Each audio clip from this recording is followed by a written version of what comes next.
Masalah kita adalah wang. Tuan-tuan, ada yang tanya saya macam mana nak tahu dia berurusan dengan skema pinjaman ataupun tidak.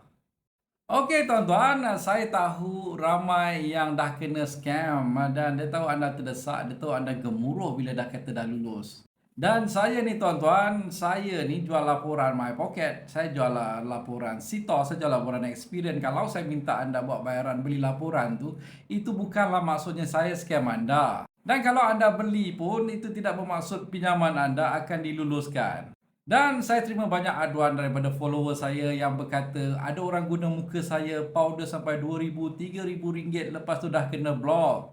Saya tanya kenapa dia minta 2-3 ribu, katanya loan dia dah lulus 20-30 ribu dan diorang kena bayar stamp duty 2-3 ribu tu. Saya nak bagi tahu anda stamp duty tu akan dimasukkan ke dalam pinjaman. Tak ada sebab dia nak mintakan anda, dan pengiraan stamp duty adalah pengiraan yang telah diumumkan dalam belanjawan negara setiap tahun sekitar 0.5% daripada nilai pinjaman. Jadinya kalaulah anda lulus 20,000, stamp duty itu 0.5%, sekitar RM100 saja, dan RM100 itu akan dimasukkan di dalam jumlah pinjaman. So, apakah hairnya dia nak minta kat awak? Yo!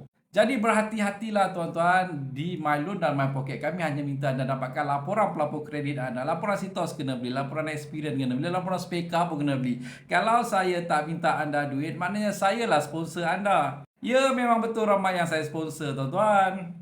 Kalau saya nampak dia punya payslip bagus dan dia kata dia tak ada senarai hitam, dan saya sponsor lah. Kalau anda perlukan konsultasi, anda perlu dapatkan laporan pelapor kredit anda sendiri. Kalau anda tak nak saya, kenalah belikan, itu saja. Untuk konsultasi yang lebih tepat, dapatkan laporan My Pocket My anda sekarang. Kami akan bantu anda mendapatkan senarai dan baki hutang anda di bank dan koperasi. Dan kami akan bantu anda mendapatkan senarai hitam anda. Dari situ kami akan membantu anda untuk memberi anggaran, berapakah anggaran boleh pinjaman anda untuk membeli rumah, kereta, dana peribadi dan dana perniagaan, ataupun membuat pengstrukturan semula hutang anda. Itu saja tuan-tuan.